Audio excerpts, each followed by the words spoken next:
Muchas gracias, señor presidente. Yo voy a hacer menciones de una vez a los dos presupuestos, al de Ambiente y al de Minas. Y voy a hacer unas precisiones, pues, o unos comentarios breves, que se engloban en una cosa que es general. El presupuesto en términos de cantidades de entrada es un desastre. Sí, porque si uno mira el caso de Ambiente, hablamos de menos 0.8% en relación con el del año anterior. Si a eso le sumamos una inflación del orden del 9%, pues la caída en términos reales se puede volver del 15%, una cosa de ese corte, pues, punto más, punto menos. Y estamos hablando de un presupuesto que ya era muy bajo, porque el año pasado fue apenas como de unos 600.000 millones de pesos, que es evidente que es por completo insuficiente frente a las necesidades medioambientales del país. Cuando uno hace un recorrido del desastre ambiental de Colombia, pues le queda clarísimo que aquí no hay músculo oficial, estatal, para atender esta cosa. Y esa es una de las paradojas que hay que señalar, ¿no? Porque entonces, que el gasto burocrático y el malgasto de los recursos y no sé qué dice más, pero la verdad es que el Estado colombiano es un Estado enclenque, súper débil. En cualquier tipo de comparación internacional que se haga, aquí lo que predomina no es un exceso del gasto público, sino lo contrario. Y hay que reconocer que los ministerios y todas las entidades oficiales trabajan con sumas muy pequeñas de recursos. Entonces, claro, hay que perseguir el despilfarro y el derroche, etcétera, pero la verdad verdadera del Estado colombiano es que es un Estado demasiado débil frente a las necesidades. O sea, díganle, por ejemplo, a la gente cuando hay un terremoto, para poner un caso que hace muchos años afortunadamente no hay. En Estados Unidos, en el terremoto de Los Ángeles, llegaba un funcionario del Estado por cada damnificado. Aquí pueden suceder que, mejor dicho, puedan ser 1.000 o 10.000 damnificados por funcionario del Estado. Es una medida del desarrollo de los países tener estados fuertes, pues no corruptos ni despilfarradores. Pero suelo poner un ejemplo: en las playas de los países desarrollados ahogarse es casi un milagro. Hemos visto en las películas, ¿sí? Helicópteros, lanchas, incluso unas muchachotas, etcétera, todo eso, ¿sí? En Colombia el milagro es no ahogarse, senador Milton, ¿sí? Porque uno va a estas playas de Colombia y por ahí cada 500 kilómetros hay un tipo parado en una piedra, ¿sí? Bregando a que no se ahogue la gente. Eso lo quiero mencionar como un criterio bien importante, ¿sí? Entonces, claro, en el medio ambiente hacen lo que se les da la gana. Lo de la sierra, ¿cómo se llama? La Ciénaga Grande del Magdalena, esto es una vergüenza. O sea, ya hay unos bárbaros dedicados, ministro, a destruir esa ciénaga con todos los recursos del mundo, retroexcavadoras, bulldozers, haciendo lo que se les da la gana. Lo pongo como un simple ejemplo, pero podríamos hablar de más cosas que suceden, que son realmente lamentables. Bueno, y ahora les van a meter una carretera para acabar de verdad. ¿Qué es lo que hay en la ciénaga? Ese no es un error, ahí lo que hay es una conspiración. Hay unos bárbaros desecando esa ciénaga y destruyendo el Parque de Salamanca para robarse esas tierras. Así se llama ese delito, que es muy común en Colombia. Aquí se crecen las haciendas a punta de destruir el medio ambiente y convertir en tierras lo que deberían ser espejos de agua. Bueno, en el caso de la minería, pues la misma cosa. El Ministerio de Minas, menos 33% de un presupuesto que tampoco era un gran presupuesto. Bueno, pero ayer hablamos, en el caso del agro, también como menos 33%, y es el tercer año que cae de manera sucesiva. O sea, le tocó a esta comisión en suerte, pues, el desastre presupuestal de los temas que nosotros vigilamos. Hay una cosa que me preocupa particularmente del caso minero, porque claro, no hay tiempo para hablar de todas las cosas en las que puede faltar plata. Voy a mencionar una, ministro, que me parece muy grave, que es la pésima atención que el Estado colombiano le da a la pequeña y mediana minería informal, que no criminal. Eso es otra cosa. Aquí se inventaron el cuento para no atender a los pequeños y medianos mineros informales. Entonces los bautizaron a todos de criminales y de mafiosos y no sé qué más cosas, y entonces la única solución que hay para esos compatriotas es echarles el ejército y la policía encima. pero con esta agravante, es que esos compatriotas tan maltratados, y seguro que hay problemas ambientales graves que hay que atender, yo no es eso lo que estoy discutiendo, sino estoy discutiendo las otras realidades, por ejemplo, en departamentos como el Chocó, donde la gente le toca ser minero o morirse de hambre, porque esa es la tragedia de nuestro pueblo. Esa pequeña minería, más que un problema, un asunto económico, político, lo que es un problema social, histórico, cultural, etcétera, etcétera.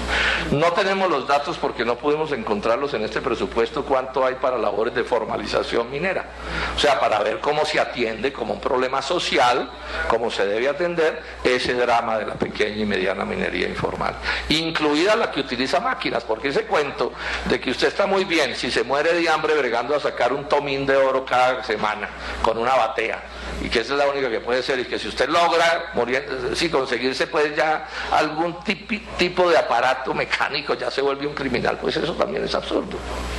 Bueno, les doy este dato. Para esos efectos de formalización minera, en el 2016 el presupuesto del Ministerio de Minas apenas le dedicó el 1.1% de los recursos. Entonces, ¿en qué se terminó convertida la formalización minera? A mí me lo explican los mineros, en una burla. Los reúnen y los reúnen y los reúnen a mamarlos, como se dice coloquialmente. A mamarlos viniendo a Bogotá, esos pobres compatriotas, costos de pasajes largos, aviones, de todo, sí, hoteles, y aquí llegan y los sientan con unos burócratas duros, encallecidos, a que les mamen gallo, ministro. Esa es la triste realidad del asunto. O sea, yo sé de personas, sí, de Sintraminelcol, por ejemplo, que llevan 5 o más años conversando con el gobierno y nada se resuelve, cada día es peor, cada norma que sacan es peor. Pero con esta advertencia, esos son los que producen buena parte de los ingresos mineros del país, que no alcancé a llegaron apenas ahora las cifras, pero si ustedes miran, el aporte de esa minería informal al total de los ingresos mineros del país es enorme, particularmente en oro. Entonces, en vez de tener una política sensata de ver cómo se cuida el medio ambiente, porque hay que cuidarlo, pero cómo se resuelve también este problema, una cosa inteligente, es una cosa de policía, ¿no? ¿Dónde están los helicópteros? Que les manden la tropa. Y muy cómodo en los medios de comunicación repetir y repetir y repetir: criminales, mafiosos, delincuentes, indeseables, destructores del medio ambiente, mientras las grandes mineras, señor ministro, nadie las vigila y esas hacen huecos de 40.000 hectáreas y cosas de ese tamaño y mueven los ríos y el arroyo Bruno y el otro de la Drumo y todo, y de eso no se habla. Pero bueno, a lo que quería llegar sobre todo es a este punto. El presupuesto se hundió, hay un colapso presupuestal y ese es parte del problema. O sea, hoy hay una situación nueva, distinta a la de hace 3 o 4 años. ¿Y se hundió por qué? Porque se hundió el negocio petrolero por todas razones que todos sabemos. No voy a entrar en detalles sobre eso. Se cayeron los precios y se cayó la producción, como lo advertí yo aquí que tenía que suceder. No era posible mantenerse sobre el 1.000.000 de barriles con petróleo a 20, 30, 40 dólares. Eso no se puede.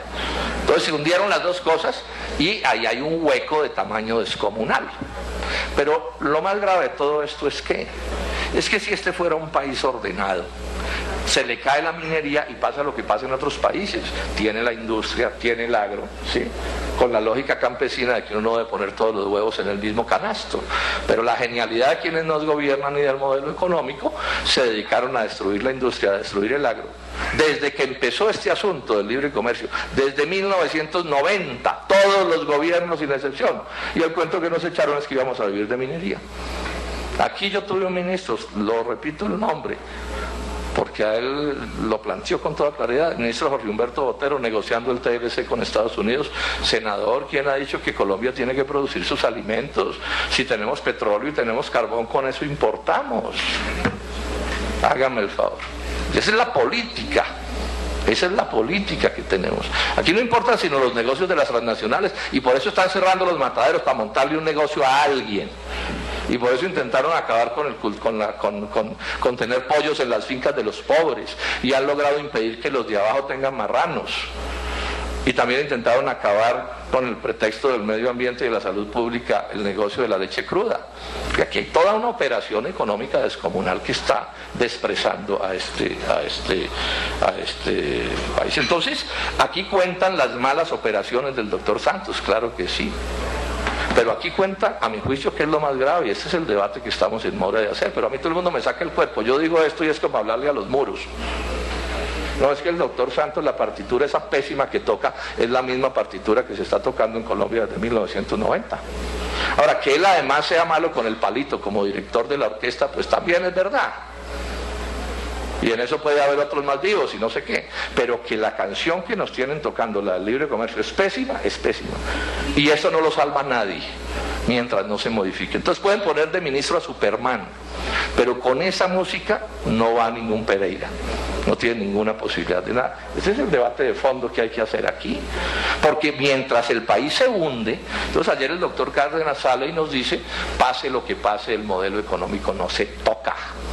Y aquí se puede morir de hambre hasta el último, pero la regla fiscal, la opinión de los analistas internacionales, no sé qué, toda esa jerga, que los que entendemos algo de estos asuntos sabemos que es que se puede morir, repito, hasta el último, pero esto no se cambia. Esa es la tragedia. Entonces quieren seguir con un modelo minero y resulta que no dan las cuentas. Claro, porque es mamey defender un proyecto minero cuando usted tiene petróleo a $100 o a 140. Pero ¿y cómo lo quieren sostener a 40? No, que es que si hay devaluación, Colombia invadirá el mundo con sus exportaciones. Paja. Han desbaratado tanto el agro y tanto la industria que ya no tienen ni resuello. Ni siquiera con dólares a 4.000 son capaces de exportar. Esa es la triste realidad de esta historia. Entonces, con un pobre campesino arruinado, y después le dicen, no, y exporte, hágame el favor. Ese es el lío que tenemos. Entonces, yo quiero insistir, aunque cuando me vuelva un poco fatigante con esto, aquí hay un problema de modelo económico.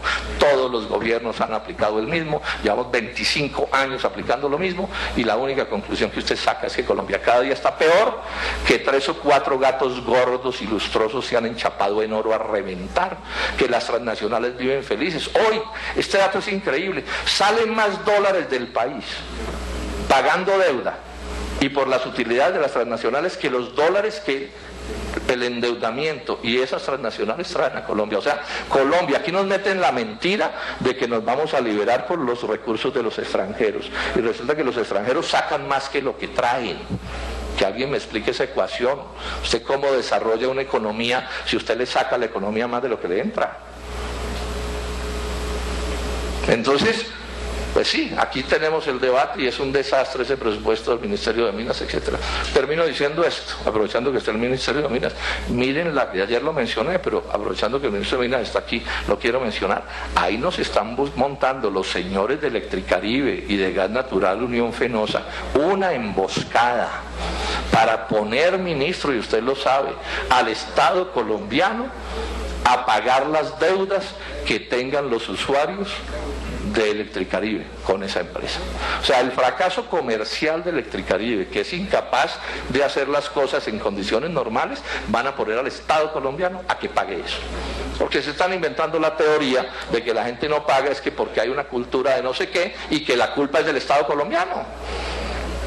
Seguramente en privado también estarán diciendo, no, y es que aquí el que no pague lo que pasa es que meterlo a la cárcel, y que si un pobre se cuelga de un poste para con un alambrito conseguirse algún vatio de energía, que hay que bajarlo con un disparo. ¿Y eso qué es? Acuerdo de inversiones entre Colombia y España, que también el Polo con toda la soledad ha dicho no firmen más de esas vainas. Ya los señores de Movistar también nos metieron una demanda de ese tipo. El señor Carlos Slim nos está preparando otra. Vienen unas mineras bárbaras, hay una sola como 20.000 millones de dólares. ¿Y quién defiende a la nación colombiana? ¿Dónde está el Estado? ¿Dónde está el gobierno? No, entonces una fila de grandes abogados comisionistas de esas transnacionales viendo a ver cuánto pescan con la desgracia del país. Esa es la triste realidad que tenemos. Y claro, nada funciona. Y aquí nos ponen y nos embolatan con el cuento de que reúnanse senadores para que analicen el presupuesto, que analizamos nada, dejamos una constancia y después hacen lo que se les da la gana. Y como premio de consolación, el último día le aumentan 10 pesos a esto, no era para echar el cuento de que miren cómo fuimos de receptivos con las opiniones de los congresistas. Y esto no sale tan malo porque hasta eso no lo calculan. Hasta eso no lo calculan, ¿o no? Todos sabemos cómo funciona este asunto. Muchas gracias, señor presidente.